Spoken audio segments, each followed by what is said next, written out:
मृगराज, शांत। लगता है बहुत शीघ्र मेरे उद्देश्य की पूर्ति होने वाली है। इससे पहले कि वे लोग यहाँ आए, आप कुछ देर के लिए अंतर्धान हो जाइए। चलो।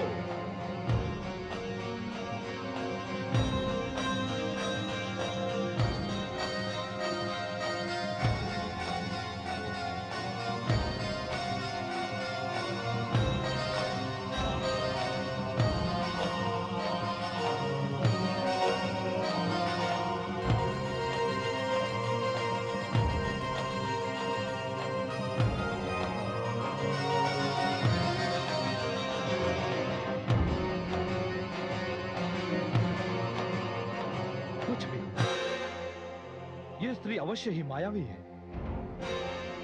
वनराज के दहाड़ने की ध्वनि तो मैंने भी सुनी, किंतु वनराज दिखाई नहीं पड़ रहे। वाशकल तो व्यर्थ में ही घबरा गया था, किंतु उसने स्त्री के रूप की जो प्रशंसा की थी वो कम थी। यहां तो रूप का एक सागर है, सागर। हे देवी, प्रणाम। मैं तीनों लोकों के विजेता देवराज इंद्र के घमंड को चूर चूर करने वाली महाप्रतापी दानव सम्राट महिषासुर का महामंत्री हूं। महिषासुर से संबंधित कोई भी व्यक्ति इस योग्य नहीं जिसका मैं स्वागत करूं। हे सुंदरी, मन को मुग्ध कर देने वाले इस सुंदर रूप का वर्णन सुनकर मेरे स्वामी महिषासुर तुमसे मिलना चाहते।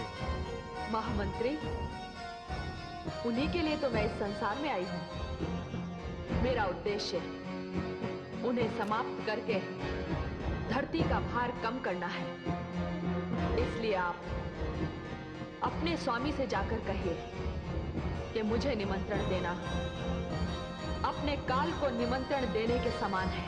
हे सुंदरी, जितना सुंदर आपका रूप है, वाणी से आप उतने ही कुटिल हैं। क्षमा करें, आपकी वाणी और आपकी सुंदरता एक दूसरे से मेल नहीं खाती।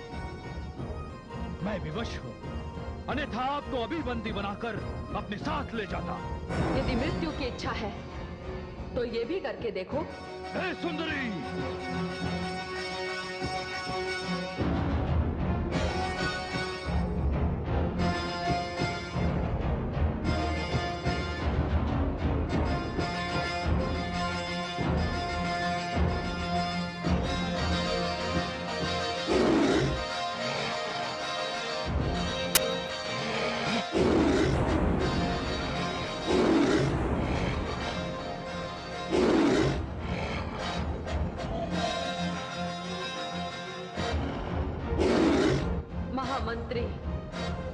जाकर महिषासुर से कहना कि उसका शरीर मेरे बाणों का लक्ष्य बन जाए। उससे पूर्व ही पाताल में चले जाने में ही उसकी कुशल है, और यदि युद्ध करने की उसकी इच्छा है तो अपनी पूरी सेना के साथ यहां चला आए। मेरे शस्त्र और मेरा मृगराज दोनों ही दानवों के रक्त के प्यासे हैं। हे हठी स्त्री, तू यही ठहर। मैं अभी अपने स्वामी महिषासुर के पास जाकर तेरे लिए दंड निश्चित करवाता हूं।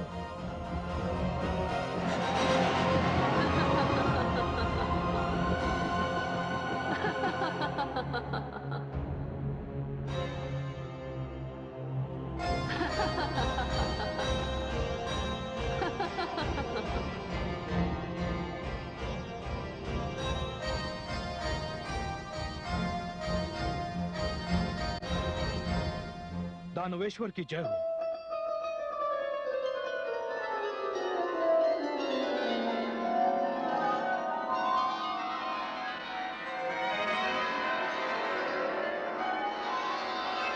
ये क्या महामंत्री, आप उस सुंदरी को अपने साथ नहीं लाए? कहीं वो वहां से चली तो नहीं गई? जी नहीं महाराज, वो स्त्री तो वही है, किंतु क्या? हम दानवों के शब्दकोश में ये शब्द है ही नहीं।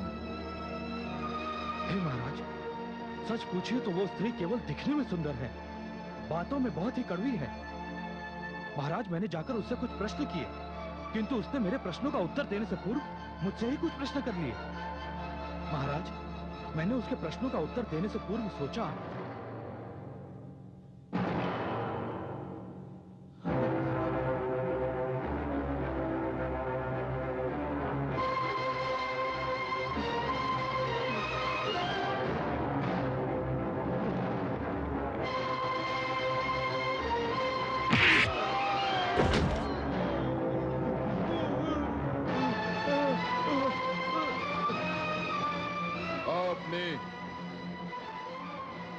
हम दानवों की कीर्ति को धूल में मिला दिया।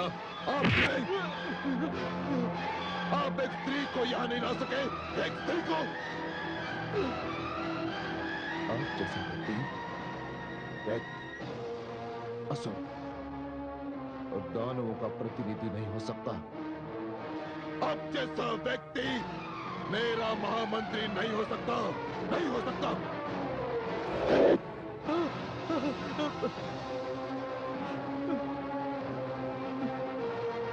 महाबली, महाबली क्षमा, क्षमा महाबली, महाबली क्षमा, क्षमा, क्षमा महाबली, महाबली क्षमा, क्षमा महाबली।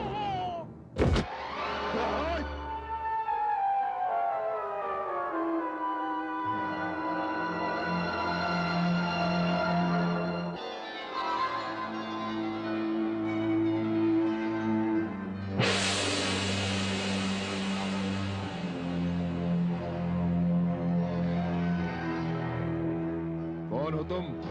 हम यमदूत हैं। आपने अपने महामंत्री का वध किया है और देह के नियमानुसार हम उसके प्राण लेने के लिए आए हैं। नहीं, तुम यमराज के दूत हो, तुम देवताओं में से हो।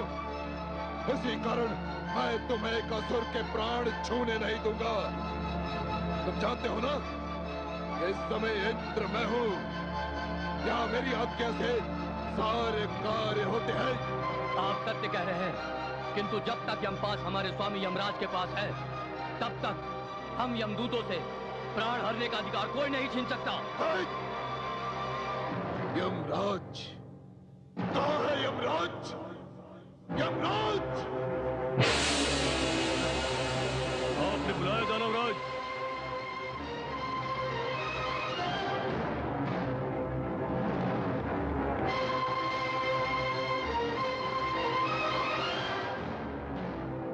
यमराज,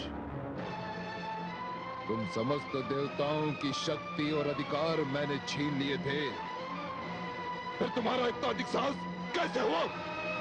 आप सत्य कह रहे हैं। देवेंद्र के सिंहासन पर आप विराजमान हैं, किंतु यमपाश अब भी मेरे हाथों में है। मुझे ऐसा लगा कि ये अधिकार अभी भी मेरे पास ही है। तो फिर आज से मैं ये यमपाश तुमसे छीन रहा हूं। ये अधिकार भी आज से मेरा हुआ।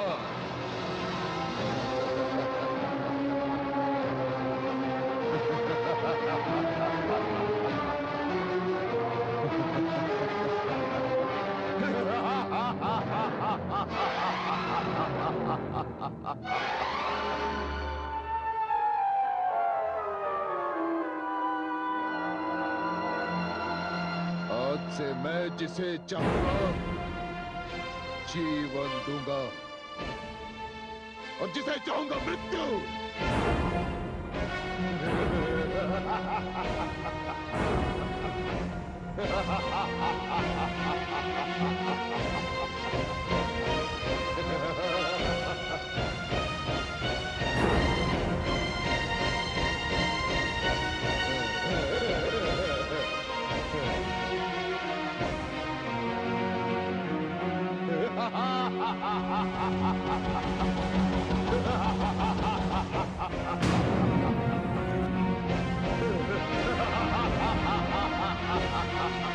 चमत्कार!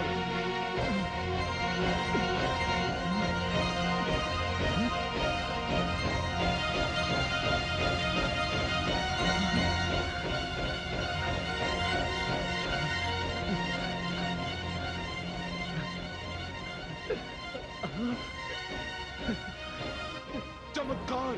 यह तो चमत्कार हो गया।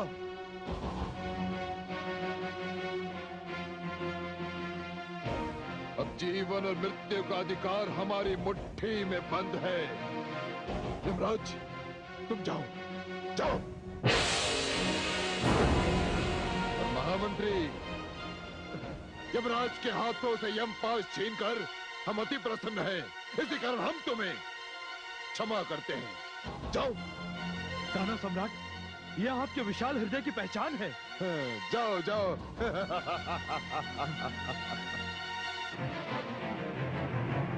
उग्रास्य, दानववीर उग्रास्य, तुम उस स्त्री को मेरे समक्ष ले आओ। यदि वह आने में आनाकानी करे तो उसे बलपूर्वक उठा लाओ। जाओ। जो आज्ञा दानवेंद्र। मैं कुछ ही क्षणों में उस स्त्री को आपके समक्ष प्रस्तुत करता हूँ।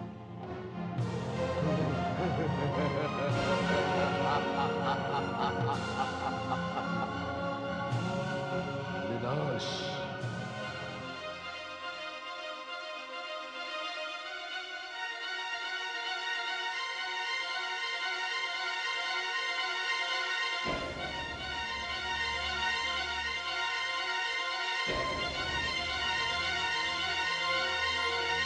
हे भगवती परमेश्वरी,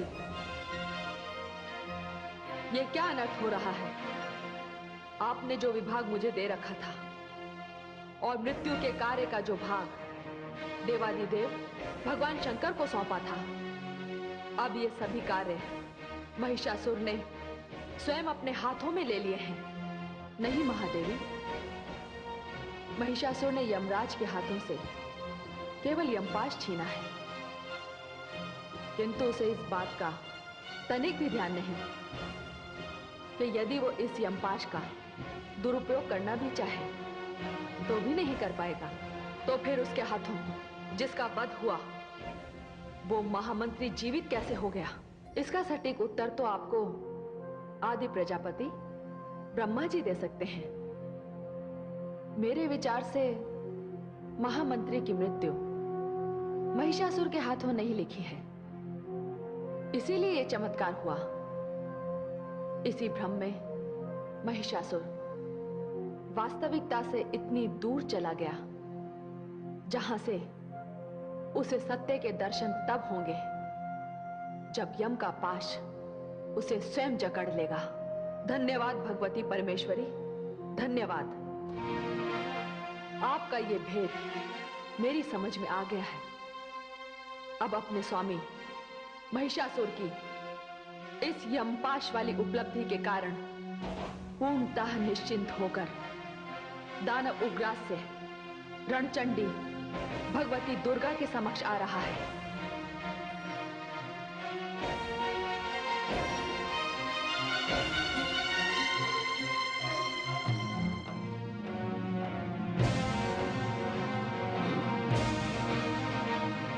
स्त्री, मेरे स्वामी का आदेश है, उठ और इसी समय मेरे साथ चल। तुझे उनके समक्ष प्रस्तुत होना है। तुम्हारे स्वामी का आदेश तुम्हारे लिए होगा, मेरे समक्ष तो बिल्कुल वैसा ही है जैसे अग्नि के समक्ष एक तिनका, जैसे तीव्र वायु के समक्ष एक सूखा पत्ता। वाचाल स्त्री, इस वाणी पे अंकुश दे। स्त्री समझकर तुझे छोड़ रहा हूँ, नहीं तो तेरे केश पकड़कर घसीटता हुआ तुझे यहाँ से ले जाता। मुझे वाचाल कह रहा है, स्वयं तू क्या है? अपने प्राणों की रक्षा चाहता है तो चला जा। मेरा वैर तुझसे नहीं, तेरे स्वामी महिषासुर से है। तू यदि उसके साथ रहा तो तू भी काल का ग्रास बन जाएगा। तू चलती है कि नहीं? सैनिकों, बंदी बना लो स्त्री को और घसीटते हुए यहाँ से ले चलो।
आजकल अभी तक नहीं आया महामंत्री, क्यों नहीं आया?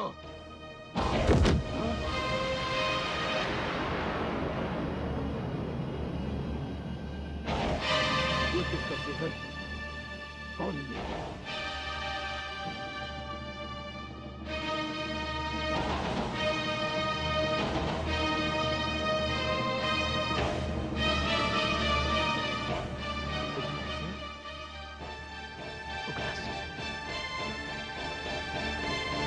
क्या संभव है? कोई स्त्री इतनी वीर नहीं हो सकती जो इतने महान योद्धा का वध कर सके। और जब से यम का यमपाश मेरे पास है, इसकी मृत्यु नहीं होनी चाहिए थी। देखते क्या हो दानवीरों, एक स्त्री का इतना दुस्साहस ये युद्ध के इतिहास में कदाचित पहली बार हुआ है। जब किसी स्त्री ने एक मस्तक काटकर अपने शत्रु को चुनौती दी है, अपने शत्रु को